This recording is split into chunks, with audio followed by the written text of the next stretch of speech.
Saludos, amados hijitos, siervos y hermanitos de la congregación. Como ustedes bien saben, yo soy el pastor Adolfo Cuba y hoy les traigo algunos anuncios. En base a las votaciones realizadas hace poco, hemos decidido nombrar, porque ustedes así mismo lo quisieron de manera democrática y eligieron a los nuevos servidores de la iglesia y algunos líderes que han servido de ejemplo y esfuerzo y perseverancia en el Señor. Yo quiero que ustedes le rindan un fuerte aplauso a estas personas.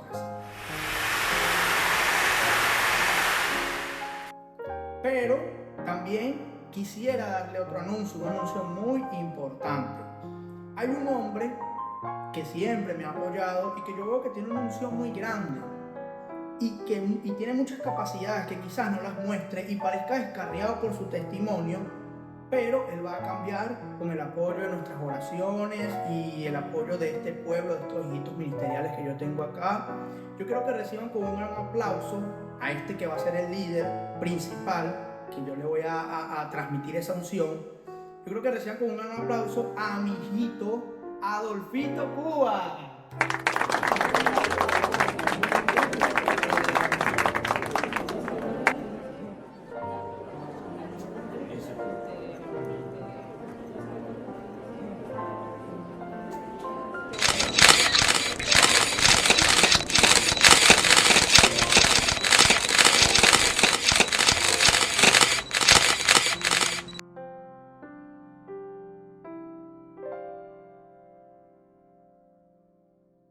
Bienvenidos al estrado, un tema, un juicio, una verdad. Hoy hablaremos en el estrado un tema que lleva por título La política dentro de la iglesia, que no es lo mismo que la iglesia dentro de la política. No, y no es lo mismo porque la influencia de la iglesia en la política es otra cosa. Pero el tema que hoy queremos vamos abordar... a hablar de eso en alguna Sí, claro ocasión. que sí. El tema que hoy queremos abordar es un tema bastante llamativo, ¿no? Porque hemos visto en varias federaciones, en varios lugares donde este movimiento político y gubernamental ha estado operando dentro de las congregaciones. Este sistema, ¿sí?, ha logrado implantarse dentro de las congregaciones.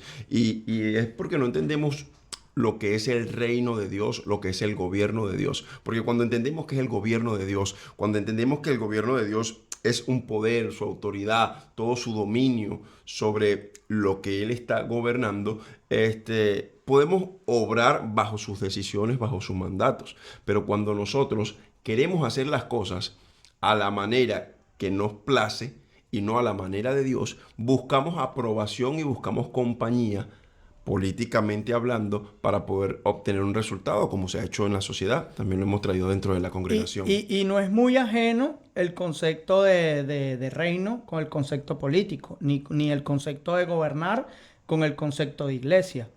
Van muy de la mano. El problema es cuando se introducen, lo que tú decías, se introducen sistemas de gobierno dentro de la congregación incorrectos. Sistemas democráticos, sistemas dictatoriales, socialismo, aristocracia, algún sistema político que no es necesariamente del reino. Es que a mí me llama la atención, ¿por qué te hablo de este tema de la política dentro de la iglesia? Me llama la atención es por algo, y es que en varias denominaciones en las cuales pude observar el método operandi de esta organización, y algo bastante llamativo, Alejandro, que me hacía ruido, era la manera como elegían a sus ministros, ¿no? Porque cuando yo leo las escrituras y hago un estudio minucioso de más o menos cómo eran elegidos los apóstoles, los profetas, los maestros, y verlo ahora en estas organizaciones me llamaba la atención. ¿Por qué? Porque cuando se quería elegir a un pastor, cuando se quería elegir a un profeta, cuando se quería elegir a un evangelista, me llama la atención que hacían una convocatoria a toda la congregación y se llevaba a votaciones. Oye esto. ¿Tú viste eso? Sí, claro que lo viví, por eso te lo hablo, porque se llevaba votaciones, ¿no? Lo que era la elección de pastor. Te ponían 2, 3 candidatos, los que tenían mejor reputación, los que tenían un poco de conocimiento o más años en la iglesia, y estaban los evangelistas, que era este grupo, estaban los... A mí en una oportunidad de estas elecciones me nombraron maestro de las escuelas dominicales, y era lo que... Te lanzaron para las elecciones. Me lanzaron ahí en las elecciones, yo fui un candidato también. Entonces, ¿qué pasa? Cuando yo comencé a ver esto, Vote Ángel, al fondo de la izquierda. Había el tarjetón.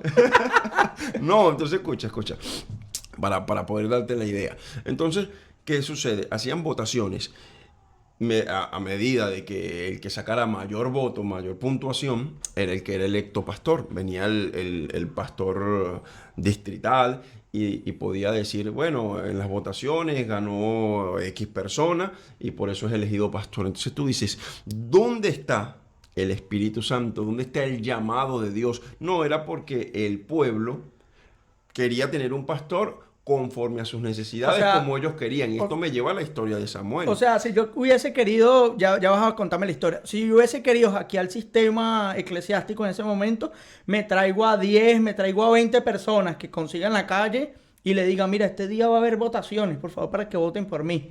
Y comienzo a hacer mi campaña para ser pastor, ¿no? No tanto. Lo que pasa es que lo que pasa es que tenías que ser miembro activo, ¿no? Solamente podían votar los miembros activos de la congregación. O sea, había otro requisito para ser miembro activo también. Exacto. Es que había una serie de requisitos políticos, organizacionales, llamándose reino de Dios. Entonces, cuando tú ves que dicen, no, tú eres maestro porque la mayoría decidió que eras maestro, entonces tú dices, pero tú eres evangelista porque la mayoría, y mira, vamos a nombrar al pastor, pero este tipo no tiene llamado de pastor. Sistema democrático total. Exactamente, un sistema de votación. Y tú dices, wow, ¿qué es esto? ¿Dónde está? No, es que, bueno, todos oraron, porque lo que se creía era que todos habían orado para que Dios le dirigiera la votación a quien debían de votar. Entonces, ¿qué se creaba?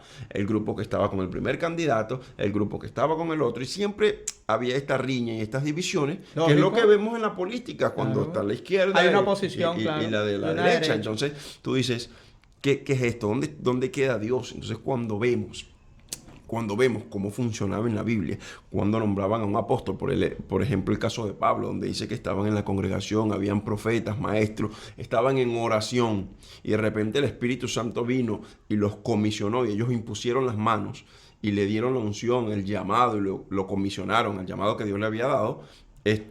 Yo cuando veo este sistema digo, bueno, es más fácil, lo que puedo entender es que es más fácil hacer y practicar la política dentro de la iglesia, hacerlo organizacionalmente a través de votos, que buscar la presencia del Espíritu Santo en ayuno y oración para que le dé la dirección de cuál es el hombre de Dios indicado.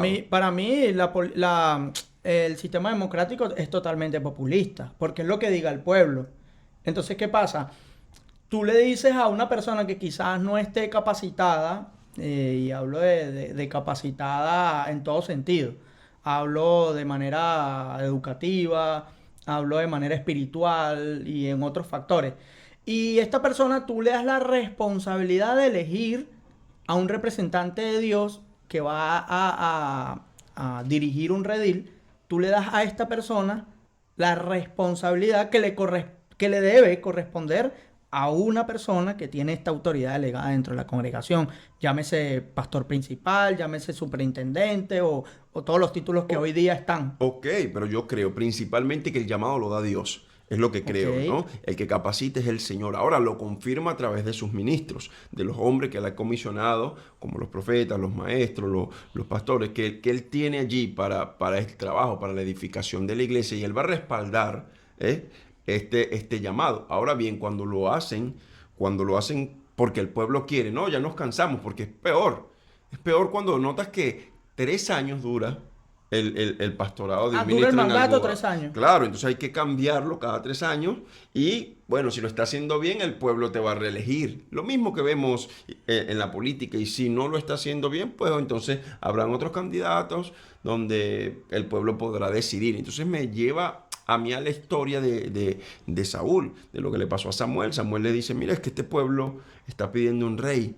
es lo que quiere la gente. O sea, Dios decidió gobernarlos a través de jueces, de profetas, pero ellos querían un rey. No, es que nosotros queremos decidir. Es porque lo vimos, no es por parte de Dios, es porque lo vimos de otros Que pueblos. otros lo hacen. Entonces queremos nosotros hacer lo mismo. Y es lo que ha pasado en la iglesia, lo he visto en la política, funciona. Cuando Sí. algo no sirve, se cambia. Y cuando el pueblo no está contento, bueno, ponen a otro en el poder. Entonces trajeron este sistema dentro de la iglesia y están rechazando el gobierno de Dios. Es lo mismo que pasó con cuando le dicen, queremos rey. Coloquen a Saúl y Dios que le dice a Samuel, no te están desechando a ti, me están desechando a mí. Y es lo mismo que estoy viendo ahora. Estamos desechando la búsqueda del Espíritu Santo, la confirmación del La Espíritu autoridad Santo. delegada sobre una persona que tiene la responsabilidad de impartir esa unción o delegar esa responsabilidad sobre otro, pensamos mejor que es mejor delegarla sobre un pueblo, sobre una masa, y que esas masas se encarguen de tomar la decisión que yo, como ministro,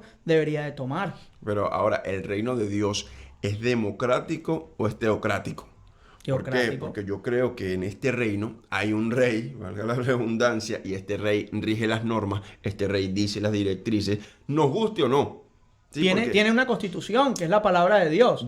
O sea, tú no tienes que estar inventando nada, eso está escrito. Ya, ¿Qué y está ya nos escrito dejó la aquí? palabra, Ok. ya nos dejó la palabra. Si ya nos dejó la palabra para que nosotros camináramos en ella, las instrucciones claras, ¿por qué nosotros queremos hacer las cosas a nuestra Dice conveniencia? cómo elegir un pastor, dice cómo elegir un obispo, dice ¿Cuáles son los requisitos? servidores, requisitos para los diáconos. O sea, habla de todo lo que tienen que hacer de manera eclesiástica los miembros del cuerpo de Cristo.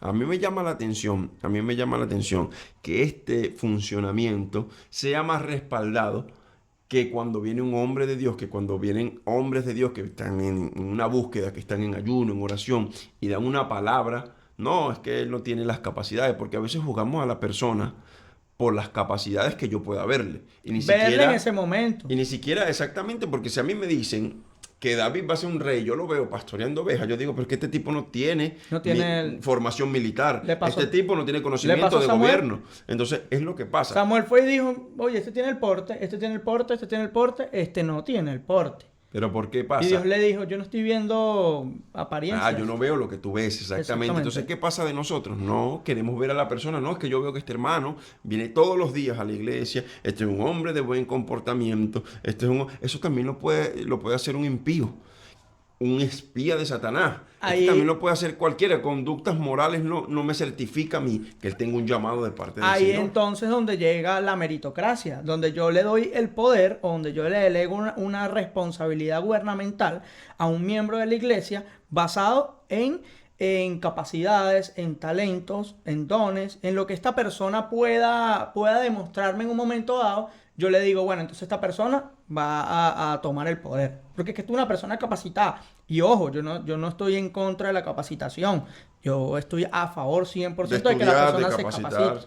Y hay una palabra que dice que, bueno, a que él llama, él capacita. Sí, pero también tiene que haber una disposición de la persona de capacitarse como tal. Claro. Sí, pero es lo que tú dices. La parte de esta persona tiene un buen testimonio, esto es una persona que nunca falta a la congregación, esto es una persona que yo le diga salta y salta, agáchate y agáchate, y es una persona que está incondicional para mí, entre comillas, y entonces yo digo, bueno, esta va a ser la persona. No, y algo que también me llama la atención, aparte de eso que tú determinas de las apariencias, es el tema donde ellos pueden querer abolir, ¿no? Lo que es la palabra. Y no solo eso, el funcionamiento correcto. Tú ves que cuando Cristo se ve en Efesios podemos ver que Él dice, Él mismo comisionó, oye bien, profetas, apóstoles, pastores, maestros, evangelistas, para la edificación del cuerpo de Cristo. Entonces tú dices, si Él lo constituyó esto, ahora hay cargos dentro de estas organizaciones que tú dices, pero si ni siquiera está en la Biblia. ¿Dónde dice en la Biblia superintendente? ¿Dónde? Pero es un cargo sumamente respetado en algunas organizaciones. ¿Dónde dice en la Biblia? No, él es el misionero, el hermanito misionero. Pero si tú dices, no, él es el apóstol, no, los apóstoles no existen. Él es el profeta, no, los profetas no existen. Entonces tú dices, pero... Es mejor llamarle así porque golpea menos mi religiosidad, o golpea menos se pudiera decir, mi reverencia a la ley, a la palabra de Dios. Porque como yo no creo en los apóstoles, entonces mejor le llamo misionero, pero que esta persona haga un trabajo Haga todo apostólico. el trabajo apostólico, pero él está bajo de mí, Pero ¿no? él estaba, exactamente. Entonces, tú ves gente, y es impresionante, gente haciendo trabajos apostólicos debajo de un pastor que está cuidando solamente una rebaño, congregación, sí. un rebaño. Entonces tú dices, ¿qué está pasando aquí? Y ojo, no estoy diciendo que uno está por encima del otro. Estoy diciendo que este no puede entender el trabajo que está haciendo el otro cuando tú no eres eso. No sé Sí, si me explico. sí, claro que sí, cuando se menosprecia también la labor, porque si yo menosprecio la labor y tampoco sé, porque ese nombre de misionero se lo dan como que no, yo soy el que te envío a que fundes allá, ve qué haces allá, haz el trabajo allá, pero después yo voy a ver cómo están las cosas, y ni Sí. siquiera con el conocimiento, claro que es un mover apostólico, es un trabajo netamente apostólico, pero yo no lo quiero reconocer así. Entonces quiero ponerte, para no ponerte en el mismo nivel que estoy yo como profeta, como pastor, como evangelista, Exactamente. como maestro, yo quiero que seas el misionero. Yo quiero que seas... Entonces también votan por los diáconos. Uno de los requisitos que yo puedo conseguir, no digo que saque doctrina del libro de Hechos, pero algo que dice Pedro es, búscate 7 hombres, 7 personas que estén llenos del Espíritu Santo y tengan la disposición de servir. Hoy en día no, es que la hermana ya tiene más años Tiene aquí más años. No, cursó. y ya hizo todos los Que cursos. ahorita vamos a todos hablar los- de eso. Cursó, hizo todos estos cursos y ya, bueno, ya que hasta dónde va a llegar, pues ya le toca. Ya es. Ya Ah, le toca, ya le toca. También he estado en organizaciones donde es pasar las clases, pasar las escuelas Exacto. y ahora eres esto, porque estudiaste. Meritocracia. Entonces yo digo, no, ya va, espera un momento. El hecho de que tú puedas estudiar algo, puedas capacitarte, no te hace No eso. certifica realmente que tú seas el Ni que llamado. Dios te haya llamado Yo para me, eso. yo me puedo leer el manual de un carro, de un coche, y me puedo leer el manual de cómo funciona el Ferrari y todo eso, y eso a mí no me hace Ferrari. Luego que me termine de leer el manual y estudiármelo y saber cómo funciona. Eso, exactamente. ¿Qué pasa con la gente ahora? No, bueno, ya tú estudiaste todos los cursos, ya tú sabes lo que tienes que hacer, pues ve y hazlo. Y a lo mejor Dios los ha llamado para otra cosa. Y Tal esto cual. pasa en estas organizaciones que tronchan el llamado de algunos ministros. Mira, conocí a uno que era un evangelista impresionante. Este muchacho donde predicaba ganaba almas. Y iba a la calle y ganaba almas. Y era impresionante. Ahora, cuando hacíamos las campañas evangelísticas, mucha gente aceptaba a Jesús a través de la predicación, pero hubo un momento donde él dijo, bueno, yo quiero ser pastor también, y como era buen candidato, porque el muchacho traía almas, porque el muchacho tenía buen comportamiento, predicaba excelente, lo nombraron pastor, le entregaron una congregación, hizo un desastre en la congregación, entonces no sabía cómo hacerlo, Lo- solamente lo- porque le vieron su conducta, lo eligieron como pastor, pero Dios lo había llamado a él y lo había ungido como evangelista. Yo Entonces, pensé, yo viví la misma situación con un líder de jóvenes, que todos los jóvenes se quejaban. Este líder de jóvenes estaba perfilado para ser pastor por el líder, que lo quería colocar como pastor, y lo estaba como lanzando al campo. Y este joven estaba liderizando en ese momento, no sé, 30, 40 y algo de jóvenes.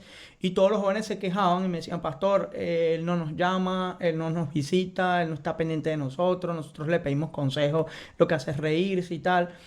Y en un momento de impartición, yo hablo con él y hablo con los jóvenes y le digo, lo que pasa es que él es evangelista. Ese joven se paraba y predicaba y mucha gente llegaba a los pies de Cristo, pero esa pasión, ese llamado de pastor, de cuidar, de estar pendiente de las almas, de saber el estatus, de cuidarlos, él no lo tenía. Y yo le dije, claro, si tú lo colocas como pastor va a ser un desastre, pero si lo colocas como evangelista, a él va a funcionar de manera concreta. Ahora bien, el padre de este joven era un evangelista. Se la pasaba en las calles, en los autobuses, en las plazas, pero era un pastor.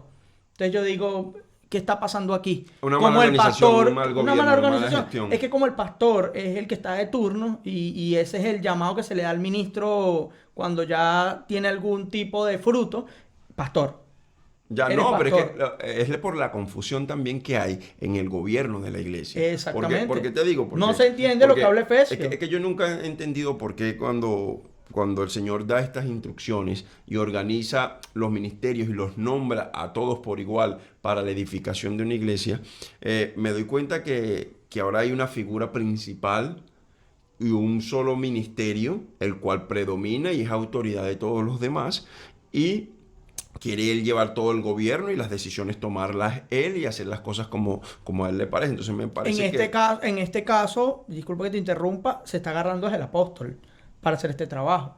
ahora... Se dice, es el apóstol el que se va a encargar por encima del profeta, por encima del evangelista, por encima... Pero es eso el que ahora, predica, es el que hace pero esto, eso es es el que ahora hace en este aquello. movimiento apostólico, porque en el movimiento donde Anterior. solamente se creen pastores es el pastor. Y creo que esto predomina sobre... Y luego sobre salió el movimiento. evangelista como una especie de prospecto De alguien importante, pero que también está bajo. bajo el pastor. Bajo el pastor, exactamente. Entonces, cuando tú lees Efesios, te das cuenta que la organización y la idea de Cristo es que los 5 ministerios estén fungiendo en una iglesia para edificarla y para darle el empuje y darle la realización. Y ahora vemos es que no, esto es mío y todos los demás están aquí abajo y aún peor, porque después que yo estoy en este gobierno y quiero gobernar a mi manera y lo que a mí se me viene en la mente sin que nadie supervise, sin que otros ministros también respalden lo que yo estoy diciendo al mismo nivel, bueno, es hereditario, así como el gobierno de Corea del Norte, donde fue el papá el presidente y ahora es el hijo. Ese es el sistema Ahora lo quieren aristocrático. hacer así en la iglesia. Aristocrático. Yo me muero y queda mi hijo. Ahí está mi hijo. O ahí está mi hijo. Así no tenga las capacidades, así no tenga el llamado, así no tenga el potencial, ahí está mi hijo. Yo lo hago predicar obligado, yo lo enseño a que haga, exactamente. porque yo lo enseño a que gestoree lo que es la organización, aunque no tenga ni pizca de llamado y aunque haya gente, ministerial. y aunque haya gente capacitada. Lo que pasó con Elí y sus hijos. Y estaba Samuel dentro del templo. Él decía, esto tiene que ir de generación en generación. Pero Jehová vio lo que hicieron los hijos de Elí y luego colocó a Samuel y le dijo, tú vas a ser el sucesor. Lo que pasa es no que... ellos, tú ahora. Claro, lo que pasa es que ahora Y se rompió con ese sistema aristocrático. ¿Qué es lo que pasa? Que la gente dice, no, ¿por qué? Porque sienten que han trabajado tanto y se apropian tanto de un proyecto, de una congregación. ¿Eso es de ellos? Que es de ellos, entonces, ¿a quién se lo dejo? No, yo no se lo puedo dejar, yo se lo voy a dejar a mis hijos, porque yo trabajé esto para mis hijos. Y yo sigo gobernando de lejos. Pero te das cuenta que este reino no es tuyo. No es y tuyo. que tú eres un administrador igual que yo y que estamos para el servicio y que estamos para edificar la iglesia y cuando Dios nos pida cuenta es lo que vamos a entregar. Pero nunca se nos dijo, esto es tuyo y enseñoréate y gobierna, ¿no? Se te dijo, cuida de la grey. Eres un administrador, eres un mayordomo. Y esto no quiere decir que esto le pertenece a la grey, esto le pertenece a alguien, a uno, al otro. Esto le pertenece a Cristo, esto le pertenece al rey. Esto es un gobierno teocrático, lo que tú decías, no es aristocrático, no es meritocrático, no es democrático, no es dictatorial, donde yo agarro y tomo decisiones y no me importa. ¿Qué es lo que está pasando hoy en día? No me importa, y ya yo tomé esta decisión y tú dices, pero ¿por qué? Y ya yo la tomé. No, y como no hay nadie que supervise ni por encima, ni al igual que yo, sino que yo estoy por encima de todo, entonces se tiene que hacer así. Brother, y punto, no es cuestionable. Yo puedo hacer algo malo dentro de la congregación y si yo no tengo a nadie por encima, yo no pasa nada. Que pasa muchas veces. No pasa nada, sigo. Ahora ¿Quién me va a decir algo? Vemos líderes mundiales, gente que maneja organizaciones enormes en el mundo, cometer equivocaciones y no pasa nada. No pasa nada. Siguen fungiendo, siguen realizando y tú dices, ya va, pero ¿dónde está tu momento de restauración? Saco un comunicado donde digo, mira, sí, ya decidimos hacer esto y listo. Pero es que, como para que sepan, ¿oyeron? Pero ya está ahí. Pero es que es muy fuerte, ¿por qué? Porque yo puedo entender que como ministro también, y lo he vivido, he pasado por procesos difíciles en mi vida donde necesito no un método disciplinario donde te sientes, sino un método restaurador, donde me agarran y le doy gracias a Dios por mi pastor, que también ha hecho esa labor de agarrarme y aconsejarme y trabajar conmigo en mis momentos de debilidad y en mis momentos difíciles, donde él ha trabajado conmigo y me ha ayudado y me ha extendido la mano para que yo siga trabajando, ¿sí? Entonces, ahora... hay personas donde nadie me estoy equivocando y nadie me corrige y yo hago lo que quiero, entonces no me importa. se vuelve como y no me una dictadura, esto es que Cuba, Venezuela, qué sé yo qué. Sí, ¿qué una es esto? una dictadura total donde ¿quién lo va a sacar? ¿Quién? Él puede cometer todos los errores que le dé la gana y ahí entra Saúl, no digas nada, pero ya no eres rey, mi brother, te está diciendo Dios te despreció, ya Dios ¿qué te pasa? desplazó ya. Pero no digas nada, déjame en el Hónrame poder, delante no de los pasa hombres. nada. Y es lo que les pasa. ¿Y qué pasa luego? Yo no me quiero meter en la vida privada de estos hombres, pero ¿qué pasa luego? Nada más para dar una referencia de Saúl. Dios no les habla más.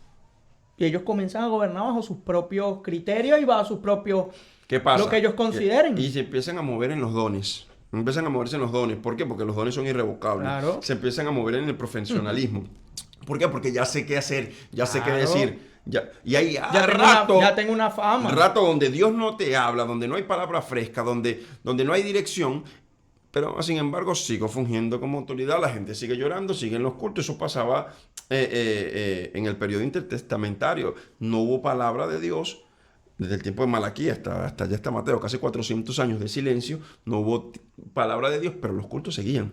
La gente seguía asistiendo a las fiestas, seguían llorando, seguían las canciones, seguían cayéndose al piso, seguía el ataque pentecostal, seguían lo mismo. Pecado, todo, claro. Pero no había palabra de Dios. Y es lo que está pasando hoy en día. Que vemos que hay tantas cosas que suceden, pero tú dices, ¿y qué pasa? ¿Dónde están los profetas que no están diciendo estas cosas que están pasando, estos terremotos que hay en el mundo? ¿Qué está pasando que no vemos este funcionamiento? Yo creo que es porque la iglesia está gobernando conforme a sus deseos y no conforme a lo que Dios dice, a lo que su rey dictamina. Otra cosa, que hay gente que por ejemplo, dice, y esto sucede muchísimo, y ese es el peligro de la democracia dentro de la iglesia. Lo que tú decías al principio, nosotros nos reunimos un grupo y decimos, este pastor está haciendo esto mal. No nos parece que lo esté... Saquémoslo. Y comenzamos a reunirnos, comenzamos a hacer una rebelión interna, y esto va poco a poco, vamos creando una resistencia a lo que está diciendo este hombre o esta persona que está liderizando esta grey. Poco a poco, y comenzamos a apoderarnos y empiezan los comentarios. Oye, pero tú pareces pastor. Oye, pero tú, yo creo que haces un mejor trabajo. Yo te he visto predicando y tú eres bueno. Yo te he visto predicando. Tú estás pendiente de todos nosotros. Tú pudieras ser el pastor de todo esto. Sí, lo mismo que le pasó a Satanás en el cielo. No crees. Lo mismo, exactamente lo mismo. Entonces tú dices, no, yo no. Pero empiezan a alimentarte el ego. Empiezan a alimentarte el ego hasta que un día ya tú le hablas de frente hacia el pastor. ¿Qué te pasa a ti?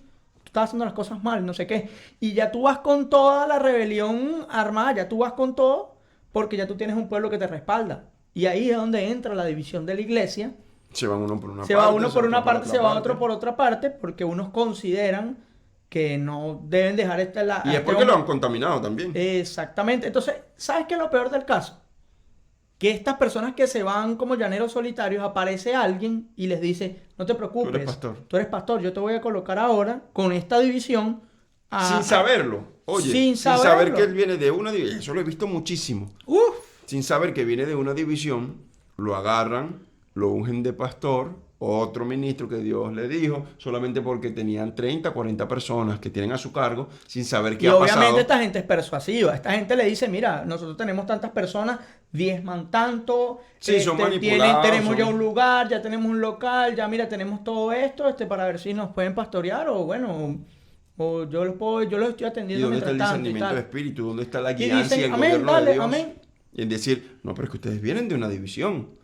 El Espíritu Santo me dice que ustedes vienen de una división y que esto está mal. Más bien vayan a pedir perdón, ¿sí entiendes? No, ahora bien, yo estoy de acuerdo con una persona que esté viendo que el pastor está haciendo algo mal y él se acerca a sus pastores y le diga, oye, pastor, mira, está pasando esta situación y tal. Yo considero que yo no puedo lidiar con esto. Yo considero que usted es un hombre de Dios, pero estoy viendo que hay ciertas cosas que están sucediendo. Mira, yo me voy a mover a otro lugar, respetando la desnudez de usted, respetando lo que está sucediendo, pero yo no me necesito. Y no voy a crear una división. Yo no voy a crear una división, y si yo sigo aquí va a suceder esto y esto, por favor, pastor, deme su bendición, mire, yo me voy a ir a tal lugar. Claro. Y verás que sucede. O si no, también aconsejar al pastor o al gobierno que está con el pastor, que lo puedan aconsejar, o al líder o al profeta, el que esté cometiendo una equivocación que a lo mejor te daña, o que a lo mejor tú no entiendas que es de Dios. ¿Sí? Pero entonces, ¿dónde está el Espíritu Santo? Porque la Biblia dice que donde está el Espíritu Santo y hay una unidad. Ojo, esa incomodidad tiene que darse por la palabra de Dios, no por tus caprichos.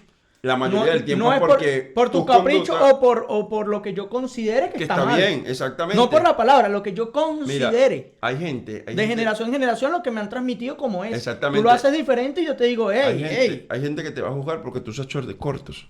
Y te van a decir, eso no es de Dios. Si fueras un hombre de Dios, no usarías chores cortos. Dios, ¿cómo te puede hablar así? Y esa incomodidad ya... porque yo lo hacía así en tal parte. Porque no, los hombres de Dios en la Biblia se visten así. O como que si Juan se vestía muy bien. Yo creo que en este tiempo va a aparecer gente muy rara. Gente que no califica. O si tiene tatuajes, o si tiene pendientes. Gente que no califica y Dios los va a levantar y los va a utilizar, porque la gloria, yo creo que este gobierno y la gloria es de Dios, y el que se deje gobernar por Dios es un instrumento en sus manos. Mas si yo quiero gobernar con mi sabiduría, con lo que yo entiendo y permitiendo que la política entre a la iglesia, que es lo que ha pasado, es un completo desastre. Bueno, por otro tema, ¿no? Por otro lado, este tema del sistema apostólico y profético que hoy día, gracias a Dios, está creciendo aún más, yo creo que ya no es suficiente para algunos.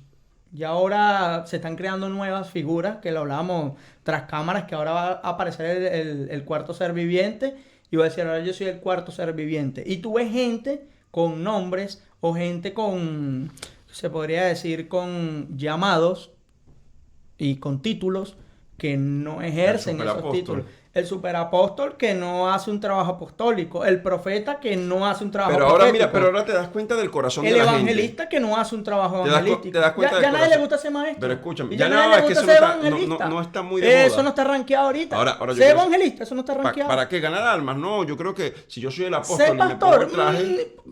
voy a ser pastor, pero para, tú sabes, ¿no? Para llegar al otro ¿sabes nivel. por qué? Porque es que ahora el apóstol y los profetas tienen 20 pastores en su congregación. Entonces era un pastor, ya pasó a ser un... No, ya tú no eres un simple pastor, que me ayudas ahí con esos 5. Como el misionero, sí, a él le gusta ir por allá, va a mandar un misionero exactamente, por ahí. Bueno, pero sí, yo no estoy en contra y creo que sí existen apóstoles, creo en hombres de Dios, en apóstoles que tengo amigos que lo son y que los respeto muchísimo. Y que tienen un fruto. Ahora, que hagas el trabajo apostólico, porque cuando tú te das cuenta, la Biblia nos tiene claramente qué se encarga un evangelista, de qué se encarga un maestro, de qué se encarga un pastor, cómo viven. Entonces tú dices, ahora, estás viviendo como debe vivir un apóstol. Y que en todas las congregaciones... Vive como vive un profeta, como vive un pastor. Eso está heavy.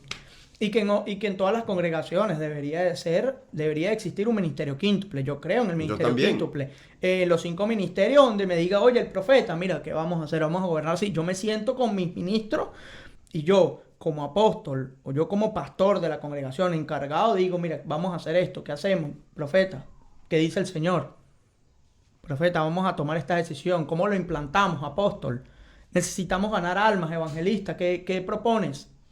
¿Qué propones tú, pastor?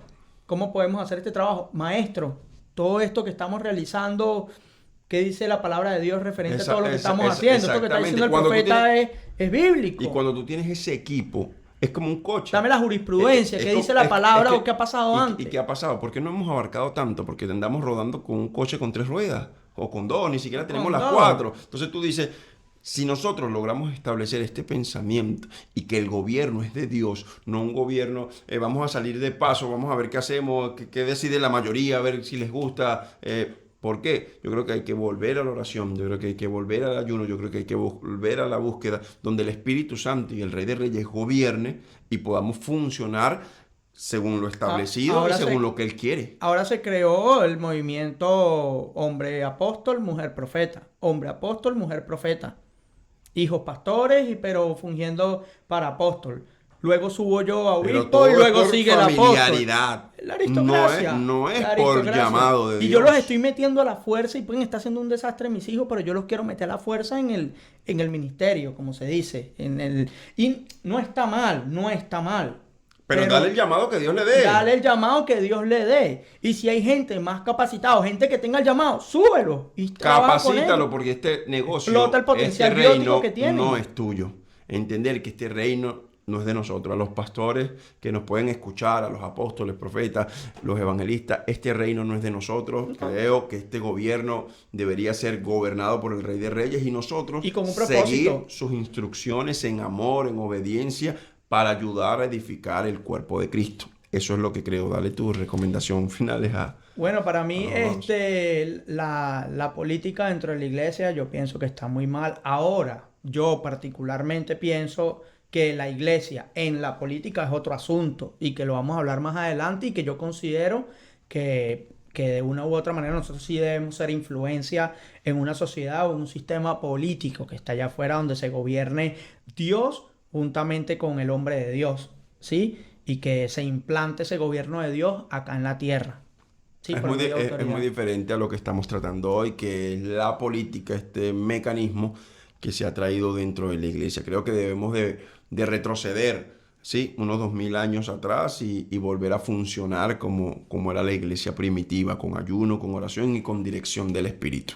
Creemos en la teocracia de Dios, creemos en que si Dios habla al hombre de Dios para que delegue la responsabilidad de un gobierno o de la edificación del ministerio para los santos, como lo habla Efesios, se haga de esa manera. No creemos en la aristocracia, no creemos que se elija una persona por sucesión si no tiene el llamado. No creemos tampoco en la meritocracia, que una persona diga voy a ir a un instituto bíblico porque es que a mí me gusta ser pastor y quizás yo no tengo el llamado, quizás yo no tengo ese sentir, quizás yo no, entonces voy, estudio teología, hago Un curso, un curso o una capacitación. preparación, un diplomado de pastor y me graduó como pastor y luego, como me sucedió a mí en algún momento, me llaman y me dicen, pastor, ya me gradué de pastor, aquí tengo las credenciales, ¿dónde me puedo congregar? Yo digo, Bueno, sí, tú sí, dices, es bastante problemático. Bueno, tus comentarios son importantes. No sé si perteneces o has estado en alguna organización donde la se política maneje. esté gobernando dentro de la congregación. Creo que es importante que comentes, que nos puedas dar tu experiencia y tu comentario lo estaremos leyendo. Te amamos muchísimo, te queremos. Por favor, dale like y síguenos en nuestras redes, El Estrados, en TikTok, en Instagram, en Facebook, con ese al final, El Estrados, y en YouTube, El Estrado Podcast. Nos Les vemos en amamos la muchísimo. próxima. Nos vemos en la próxima. Bye bye.